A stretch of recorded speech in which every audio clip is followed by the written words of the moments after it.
Salut les organisers et bienvenue dans cette nouvelle vidéo du dimanche et j'espère que vous allez bien. On se retrouve aujourd'hui dans une vidéo que je devais faire depuis fort longtemps et que je n'avais pas encore pris le temps de faire et ça va être aujourd'hui chose faite. Si jamais tu fais partie de ces personnes qui font très attention au regard des autres, qui ont peur de faire des choses ou d'oser des choses parce qu'elles ont peur du regard des autres, elles ont peur des qu'en dira-t-on, elles ont peur de ce que pourrait dire Pierre-Paul Jacques, elles ont peur de la vie de leurs proches, elles ont peur de la vie de leurs amis. Bref, si tu as énormément peur du regard des autres, si tu fais partie de ces personnes qui n'osent pas se mettre en maillot de bain à la plage par exemple, si tu fais partie de ces personnes qui n'osent pas prendre d'initiative, de peur de blesser, de peur d'avoir honte, de peur d'être rejeté, cette vidéo est pour toi. Si tu fais partie de ces personnes qui tiennent plus compte de la vie des autres que de leur propre avis, cette vidéo est pour toi. Si tu te laisses davantage influencer par l'avis des autres que par ton propre avis,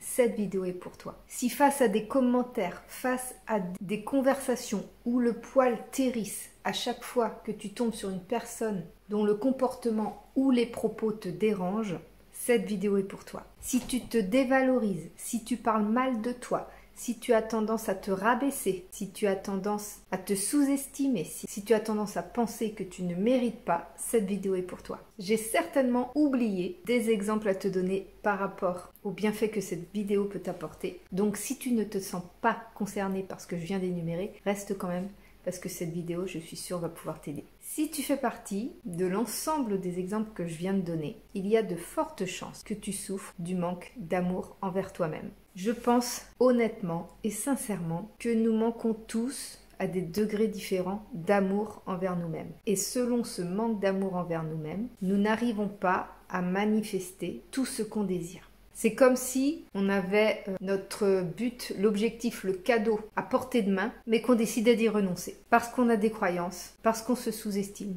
parce qu'on ne s'aime pas, parce qu'on se laisse influencer, parce qu'on a honte, parce qu'on a peur. Et tellement de choses partent du simple fait qu'on n'a pas assez d'amour envers soi-même. Et pour te parler de ça, pour t'aider justement à détecter à quel niveau tu manques d'amour envers toi-même, je me suis aidée de ce livre que j'ai lu et que j'ai pratiqué qui s'appelle La méthode du miroir et qui est extrêmement efficace tellement elle est déstabilisante, challengeante et révélatrice de l'estime et de l'amour qu'on a envers soi-même. Cette méthode du miroir est une technique en 21 jours pour travailler sur l'amour de soi principalement. Et on constate aussi dans ce livre que le manque d'amour de soi engendre plein de problématiques dans toutes les sphères de notre vie, que ce soit au niveau relationnel, amical, familial, professionnel, à tellement de niveaux, je pense à tous les niveaux, dans toutes les sphères de notre vie. Le manque d'amour de soi-même engendre toutes les problématiques qu'on peut rencontrer. Et donc, cette méthode proposée sur 21 jours est extrêmement puissante pour pouvoir travailler sur l'amour de soi et résoudre petit à petit tous les blocages, toutes les croyances, tout ce qui peut nous empêcher de manifester une vie alignée à qui on est. J'avoue que cette méthode présentée sur 21 jours avec un exercice par jour est tellement intense,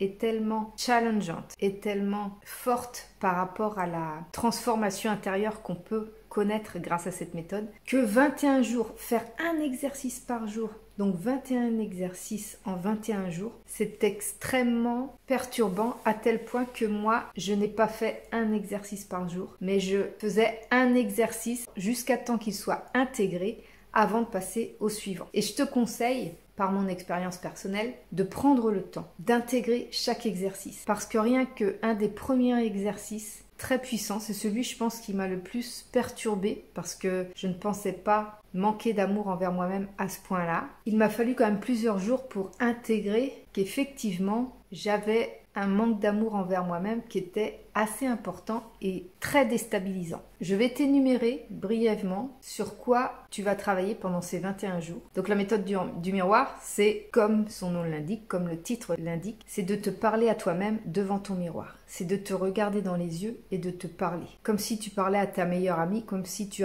parlais à ton enfant intérieur, comme si tu te parlais à toi-même en fait. Ça fait tomber tous les masques. Ça te permet vraiment d'enlever les filtres, d'enlever cette carapace qu'on peut se mettre aussi pour se protéger. Ça enlève tout. Le miroir, ça met vraiment à bas les masques. tu ne peux pas mentir devant ton miroir, ou si tu te mets à mentir devant ton miroir, ça va se refléter directement et ça va être impossible pour toi de continuer. Donc tu vas être obligé d'être complètement honnête avec toi-même et ça va te permettre aussi d'apprendre à te connaître, à t'apprécier tel que tu es, à apprécier ton reflet. D'ailleurs, dans cette méthode, Louise Hay conseille vraiment de faire ces exercices le matin au réveil, là où habituellement on se sent très moche, parce qu'on est tout boursouflé de sommeil, on n'est pas du tout dans notre élément, on n'est pas pomponné, voilà. Donc elle conseille vraiment de le faire à ce moment-là parce que c'est le plus naturel possible et si on arrive à s'accepter le matin au réveil, eh bien on s'acceptera pour tout le reste de la journée. Donc le premier jour, c'est le chemin vers l'amour de soi. Et je crois que c'est le jour que j'ai trouvé le plus difficile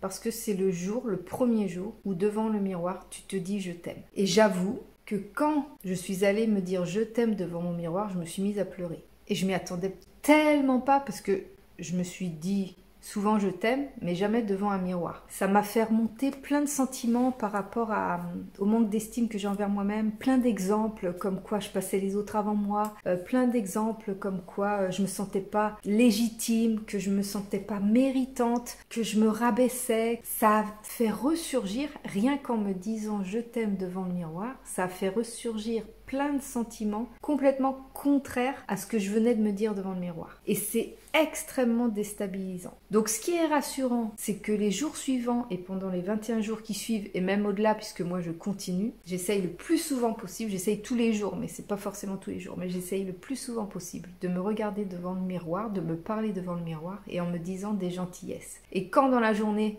je me rends compte que je me parle mal parce que j'ai fait une erreur, parce que j'ai fait tomber quelque chose. On a tendance à dire « Ah mais quel con, qu'est-ce que je suis conne, qu'est-ce que je suis bête ?» On a tendance à se dire ça quand on fait des bêtises ou quand on a oublié quelque chose ou n'importe quoi.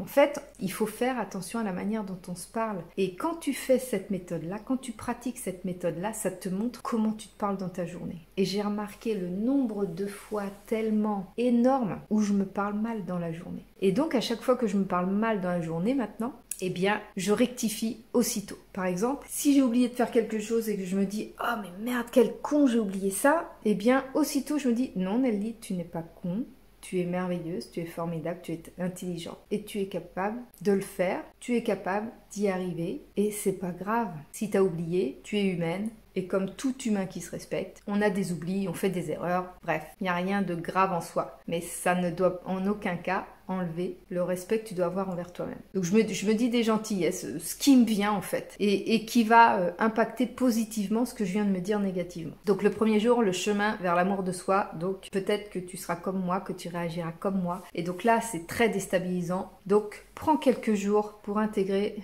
le fait que peut-être tu manques d'amour envers toi-même et que tu as besoin de t'entraîner à te dire je t'aime et à le ressentir surtout, à vraiment le penser. Si tu te dis je t'aime sans le penser ou de continuer à avoir des comportements qui contredisent ce que tu te dis devant le miroir, ça ne va pas fonctionner. Donc c'est pour ça que je dis que un exercice par jour, quand on démarre, c'est assez compliqué. Je pense qu'il faut faire le même exercice plusieurs jours d'affilée pour pouvoir intégrer. Donc le jour 2, c'est miroir, miroir mon ami. Donc ça c'est se familiariser avec notre reflet dans le miroir, se regarder dans les yeux. Il y a tout un tas de techniques que je ne vais pas détailler ici. Si jamais tu veux pratiquer, je te conseille ce livre. Mais toujours est-il que au fur et à mesure des jours, on va se familiariser avec ce miroir, avec ce reflet dans le miroir, avec notre regard, avec nos ressentis, avec nos émotions. Et on va petit à petit commencer à se familiariser avec cette pratique. Le jour 3 est très intéressant parce qu'il va travailler sur les croyances et les pensées. Alors je pense que cet exercice-là est vraiment à faire très régulièrement parce que plus on répète en fait un exercice, plus on pratique et plus on a de la facilité à reconnaître les pensées, à détecter les pensées qu'on a à un instant T, à reconnaître une croyance et tout ça, le fait de conscientiser tout ça, nos pensées, nos croyances, nous aide à voir ce qui est en opposition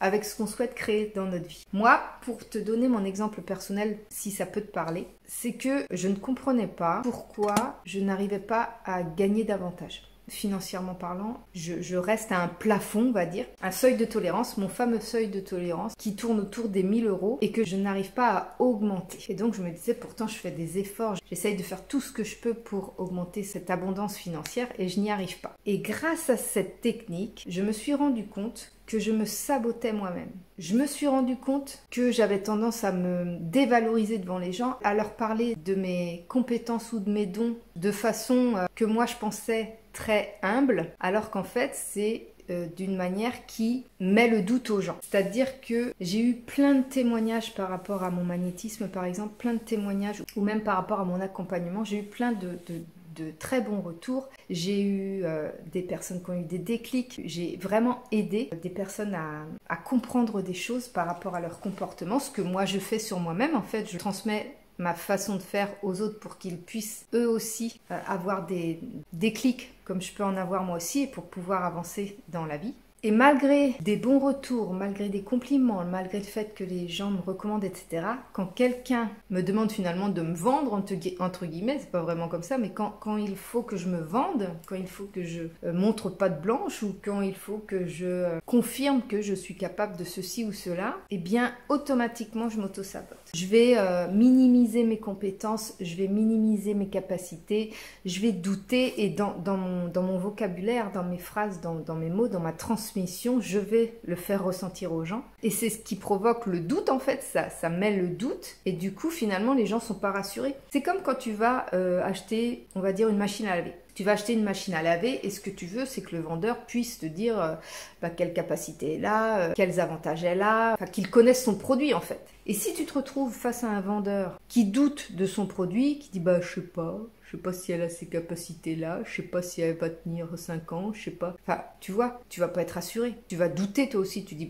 je vais plutôt aller dans un magasin où le vendeur va être sûr de ses produits et que, qui va me donner envie d'acheter parce que là, clairement, eh bien moi, je suis ce fameux vendeur. C'est pas que je ne connais pas mes dons et que je ne sais pas. C'est surtout que j'ai tellement peur de décevoir la personne parce que malheureusement, mon magnétisme n'a pas le même effet sur tout le monde. Donc, je ne peux pas être sûre à 100% que ça va fonctionner toujours de la même manière puisque c'est pas le cas du tout. Il y a par exemple quand je traite des verrues, sur certaines personnes ça part en 1 semaine, sur d'autres personnes ça part en 1 mois, sur d'autres personnes ça part en 2 mois. Certaines personnes sont obligées de revenir aussi faire des séances. Donc vraiment d'une personne à l'autre c'est complètement différent. Et moi je me laisse envahir par ce doute, par ce fait que c'est complètement différent d'une personne à l'autre. Et en semant ce doute en moi-même, je le transmets aux personnes et du coup je bloque ma prospérité en fait. Je bloque ma réussite. Je bloque mon abondance. Donc là, je travaille dessus. Et la méthode du miroir, elle aide beaucoup à ça parce que ça me permet, la plupart du temps, de rectifier à l'instant T avant de dire les choses, parce qu'on les pense avant de les dire.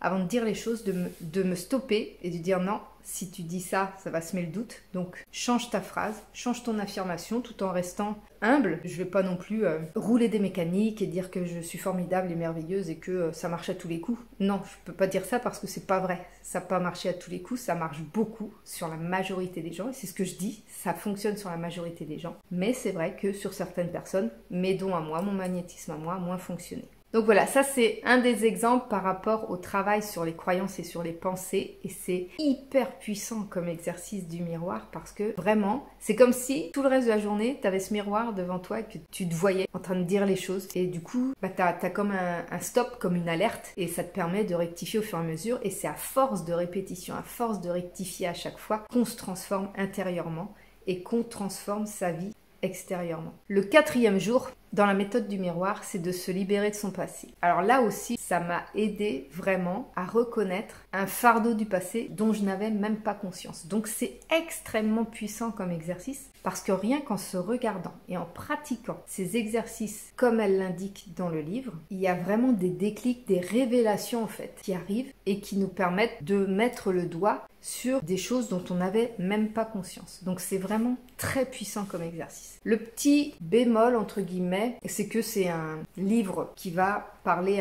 au plus grand nombre en fait. Donc elle donne des exemples généraux. Il y a des fois ça nous parle, des fois ça nous parle pas. Elle donne des exemples d'affirmations positives ou de paroles à se dire, de méditation à faire, etc. Personnellement, il y en a très peu dans le livre qui me correspondaient. Il y en a très peu qui m'ont parlé. Du coup, moi je t'inviterais à faire tes propres méditations et tes propres affirmations positives qui veulent dire la même chose, on va dire, mais avec tes mots à toi qui vont davantage te parler à toi. Parce que plus ça te parle et plus c'est impactant. Si tu récites une méditation ou que tu te répètes des affirmations positives qui ne te parlent pas, qui ne te font pas vibrer, qui ne te font rien ressentir, ça n'aura aucun impact sur ta transformation. Ça ne pourra pas te transformer parce que ça ne te parle pas. Donc ça ne pourra pas changer l'intérieur de toi et donc ça ne pourra pas changer l'extérieur non plus. Le 5e jour, tu retrouves l'estime de toi-même. Alors c'est pareil, je pense vraiment que pour chaque journée d'exercice, il faut prendre plusieurs jours pour intégrer l'exercice. Parce qu'en une fois, on ne peut pas retrouver l'estime de soi.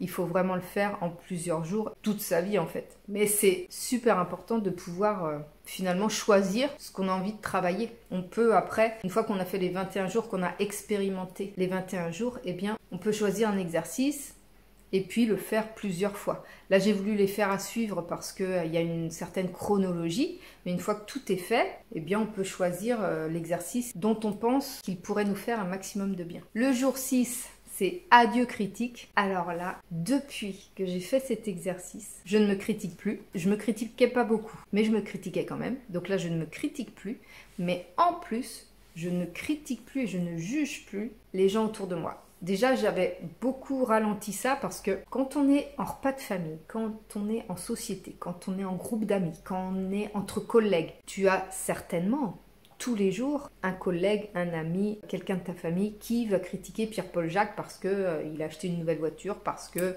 il a eu une promotion, parce que il sait pas s'occuper de ses gosses, parce que, enfin, t'entends tous les jours, je suis sûre, t'entends tous les jours, à partir du moment où tu côtoies du monde, quelqu'un va critiquer quelqu'un d'autre. Et quand tu fais cet exercice-là et que tu l'intègres, tu vas voir que tu vas repérer à chaque fois qu'il y a du jugement dans une conversation, tu vas repérer à chaque fois que quelqu'un va critiquer quelqu'un d'autre et tu vas finir par ne plus supporter ça. Parce qu'en fait, quand tu critiques quelqu'un, quand tu reproches quelque chose à quelqu'un, c'est à toi-même que tu le reproches. C'est toi-même que tu critiques. Parce que quand tu critiques quelqu'un, c'est le reflet de toi-même. Si tu es honnête avec toi, tu remarqueras qu'à chaque fois que tu critiques quelqu'un ou que quelque chose te dérange chez quelqu'un, c'est finalement ton propre reflet que tu vois et que tu ne supportes pas. C'est une partie de toi que tu ne supportes pas, que tu vois chez quelqu'un d'autre et qui te dérange. Donc tu te mets à critiquer cette personne. Et en travaillant là-dessus, tu vas apprendre à t'accepter tel que tu es et tu ne vas plus avoir envie, plus besoin, plus envie de critiquer et tu ne vas plus avoir envie non plus d'entendre les autres critiquer. Parce que tu vas te rendre compte que les critiques ou les jugements ne sont pas constructifs du tout, que ça te met dans une énergie négative, dans des vibrations basses et tu sais toi-même que des vibrations basses n'aident pas à manifester ce qu'on souhaite dans notre vie, mais attirent au contraire tout ce qu'on ne souhaite pas.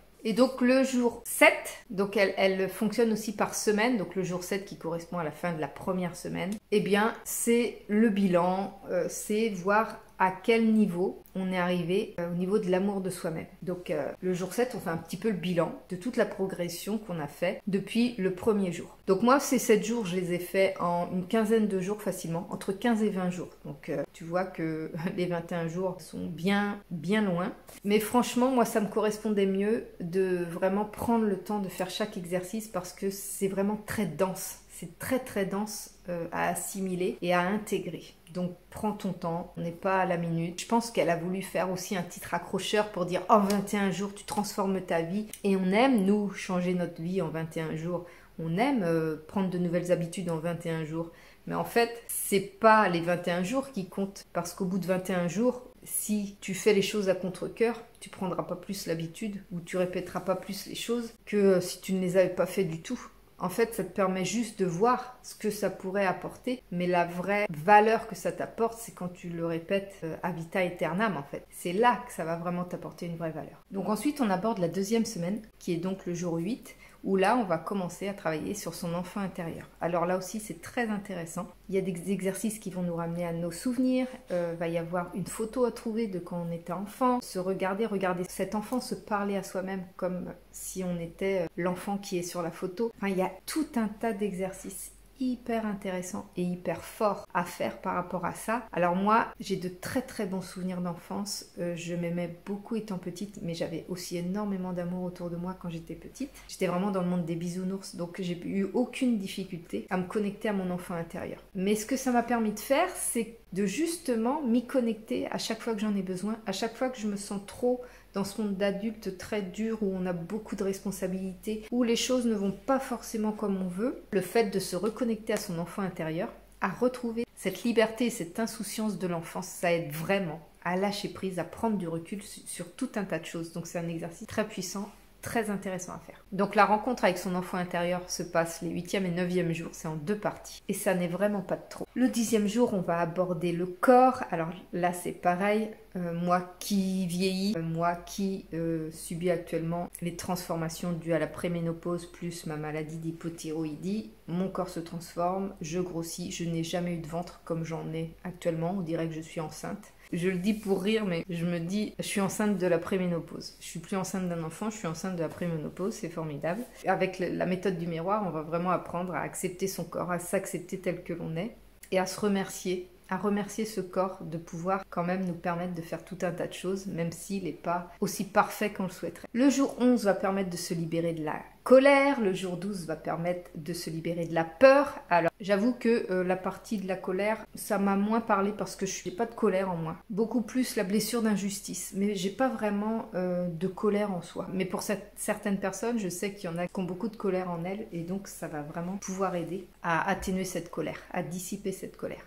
Les peurs, par contre, j'ai beaucoup de peur. Quand on n'ose pas faire des choses, quand on n'ose pas avancer dans la vie, faire différemment, sortir de notre zone de confort, c'est beaucoup dû à la peur. Et donc, la méthode du miroir va travailler sur ces peurs et va permettre d'atténuer un petit peu cette sensation qui nous empêche d'essayer des choses. Ça va nous aider à avancer, à tenter, à oser. Le 13e jour va nous apprendre à commencer notre journée dans l'amour, avec amour. Le sentiment qu'on a au réveil va être le sentiment qu'on va ressentir tout au long de la journée. Donc plus on cultive l'amour dès le réveil et plus on va passer de belles journées. Et que même si on affronte des moments difficiles dans nos journées, ce sera plus facile malgré tout parce qu'on aura ce sentiment d'amour qui permet de tout surmonter. Et donc à la fin de la 2e semaine, le 14e jour, c'est encore aimez-vous. Donc on se recentre sur l'amour de soi. De toute façon, dans tous les exercices de ce livre, même si certains exercices sont spécifiques à certaines choses, tout tourne autour de l'amour de soi. Il faut de façon incessante se dire je t'aime, s'apporter beaucoup d'amour. Les exercices sont vraiment concentrés sur l'amour de soi. C'est tout un tas de méthodes, mais qui finalement répètent toujours des choses qui vont se recentrer, se centrer sur l'amour de soi. Et donc après la 3e semaine, au jour numéro 15, ça va aborder le pardon. On travaille aussi beaucoup sur les blessures. Moi, cette méthode m'a permis de me rendre compte que je souffrais de blessures d'injustice. Mais voilà, ça va travailler sur les blessures, les croyances, les pensées. Donc ça va vraiment remuer. C'est comme si on prenait une salade, des ingrédients, puis on remuait tout, quoi. Et donc ça chamboule pas mal. Mais du coup, c'est très puissant. Comme ça chamboule pas mal, ça nous force à nous remettre en question, à remettre toutes les choses en perspective et à se rendre compte que finalement, on peut changer le goût de la salade. Le jour 16 va travailler sur la guérison par rapport aux relations. Donc ça aussi, c'est super intéressant parce qu'on va se rendre compte des relations toxiques qu'on peut avoir, des relations qui nous font grandir ou des relations qui nous font régresser ou qui nous enchaînent à une situation qu'on ne souhaite pas. Donc c'est vraiment intéressant de vraiment suivre tous ces exercices parce qu'ils ont tous quelque chose à apporter. Le jour 17, on va travailler sur le stress. Vivez sans stress. Il y en a tellement qui se lèvent le matin stressés d'aller devoir travailler parce que ce sont des personnes qui ont des responsabilités ou parce qu'ils ont des collègues chiants ou parce qu'il y a une ambiance de merde au travail. Bref, il y a beaucoup de stress avec la peur aussi d'arriver en retard, les bouchons qu'il peut y avoir sur la route. Bref, on est vraiment dans un contexte de société qui engendre le stress. Donc là, cette méthode va aider à travailler sur le stress. Le jour 18 que j'attendais tellement, accueillez votre prospérité. Alors j'avoue que pour l'instant, j'ai beaucoup de prospérité, mais pas dans le domaine que je cherche. Mais j'ai beaucoup de prospérité, je suis très abondante dans presque toutes les sphères de ma vie. Et donc j'ai déjà beaucoup de gratitude pour ça, mais quand tu n'es pas abondante ou quand tu n'es pas prospère dans une sphère de ta vie, c'est que tu dois la travailler, tout simplement. Donc j'y travaille. Le jour 19, on va travailler sur la gratitude. Donc remercier pour ce qu'on a, parce que quand on est en manque, comme moi par exemple, je manque d'argent, j'ai la sensation de manquer d'argent actuellement, mais qu'on se recentre sur tout ce qu'on a, toute l'abondance qu'on a. Donc moi j'ai beaucoup d'amour, j'ai une maison qui est très agréable à vivre, j'ai des jobs de rêve par rapport à ce que je souhaitais dans ma vie, donc jamais de stress. Au niveau de mon travail, j'ai jamais de stress. J'ai des relations super intéressantes et agréables avec tous ceux qui m'entourent. Donc vraiment, vraiment, vraiment, je suis au paradis. Je suis clairement au paradis. Et malgré tout, comme dans certaines sphères de notre vie, on peut avoir des manques. Ça peut être manque de relations amoureuses, manque de relations amicales, manque d'argent. On peut manquer de tout un tas de choses. Et donc, souvent, si on se concentre trop sur le manque, on attire encore plus de manque. Donc, moi, par exemple, à trop me concentrer sur le manque, le fait que j'ai pas assez d'argent pour faire tout ce que j'aimerais faire, eh bien, qu'est-ce que j'ai engendré? J'ai engendré la réception de contraventions, j'ai engendré la panne de la machine à laver, j'ai engendré la panne momentanée de l'écran de mon ordinateur. Enfin, voilà, on engendre. En fait, on attire ce qu'on ressent. Donc si tu ressens le manque, tu vas avoir encore plus de manque. Donc il va t'arriver que des merdes. Alors, je t'énumère ça, oui, j'ai ressenti le manque, donc il m'est arrivé ça. À côté de ça, comme je travaille sur la gratitude et que quand je me rends compte que je suis dans le manque, eh bien je rectifie, il m'arrive aussi des belles choses. Donc j'ai eu des belles rencontres, j'ai eu une augmentation de revenus, j'ai eu des opportunités, des paiements qui ne se sont pas faits. Pour qui, pourquoi, je ne sais pas. En tous les cas, ça m'arrange pour l'instant. Donc on continue le chemin. Donc à chaque fois que tu ressens le manque ou que tu te sens mal, en fait, eh bien essaye de faire preuve de gratitude par rapport à ce qui est bien dans ta vie, à ce qu'il y a de bien. Il y a toujours quelque chose de bien, ne serait-ce que sa santé ou une partie de sa santé, le fait d'être bien entouré, le fait de pouvoir manger, le fait de pouvoir dormir. Il y a tellement de choses pour lesquelles on peut éprouver beaucoup de gratitude et il faut travailler à les ressentir le plus possible pour en attirer encore plus. Et enfin, le jour 20, ça concerne les enfants, en fait, de transmettre l'exercice, de faire l'exercice aux enfants. Alors moi, mes enfants sont grands, je pourrais pas les obliger, entre guillemets, à le faire. Si un jour ils me demandent de le faire, bien sûr, il n'y a pas de problème. Des fois, dans une conversation, quand ils se sentent un peu perdus pour ça ou ça, je leur propose des petits exercices comme ça. Mais voilà, je peux pas leur imposer et c'est pas bon d'imposer quoi que ce soit à qui que ce soit, donc... Je m'en suis pas servi de ce jour 20 de l'exercice, mais voilà, si vous avez des enfants en bas âge ou qui ont dans les 7-8 ans, c'est là où ils sont les plus enthousiastes pour participer à ce genre d'expérience. Donc faut vraiment essayer avec eux. Ça doit être un moment magique à vivre, je pense. Donc voilà, j'ai à peu près tout dit par rapport à cette méthode. Je l'intégrerai certainement dans mon prochain accompagnement qui s'appellera Vision, qui est en cours de préparation. Je suis en train de vous préparer ça. C'est vraiment pour se situer dans sa vie et savoir vers quoi on a envie d'aller. Avoir une meilleure vision de ce qu'on a envie de créer dans sa vie. Donc ce sera vraiment un accompagnement plus long que le premier. Reconnexion, c'était vraiment pour... se retrouver soi-même, reprendre ses responsabilités, se reconnecter à soi-même et se détacher de ce qui ne nous convient plus. Et ce deuxième accompagnement, ça va vraiment se recentrer sur la vision qu'on a de notre vie, ce qu'on a envie de créer, les blocages qu'on peut avoir et travailler sur ces blocages et sur ce qui nous empêche justement d'avancer. Donc pour l'instant, j'expérimente. Je commence à créer le programme et pour l'instant, je ne donne pas de date de sortie. J'aimerais bien qu'il sorte cette année, mais je ne sais absolument pas s'il sortira cette année. En attendant, je vous partage un maximum de choses par rapport à tout ce que j'expérimente et j'espère que ça va pouvoir vous servir, vous aider et vous faire avancer. J'espère que cette vidéo vous a plu. N'hésitez pas à lâcher un petit pouce si ça vous a plu, à vous abonner si ce n'est pas encore fait, à me suivre sur mes autres réseaux sociaux, Instagram, Facebook, TikTok. Et puis moi, en attendant de vous retrouver très bientôt dans une prochaine vidéo, je vous fais des gros bisous. Salut!